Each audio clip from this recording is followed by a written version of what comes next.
kaning kuan ba lamisa dari pana.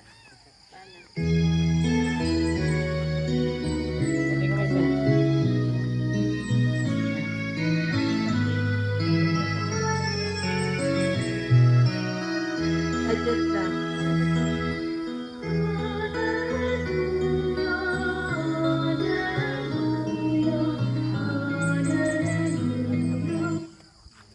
Okay, diha sa kahilom,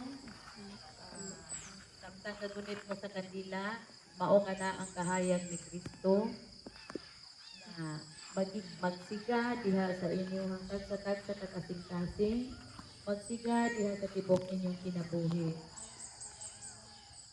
Isulti sa Dios ang inyong pagpasalamat, ang inyong mga tinguha o pangandoy, kung mahimo pagani yung inyong mata, pagigsulti kaniya diha sa kahilom sa inyong kasing-kasing. Kanang tininuod ug lunsay gayud nga pagpasalamat. Dili maihap ang mga grasya o panalangin nga gihatag ug gibubo sa Dios kanato.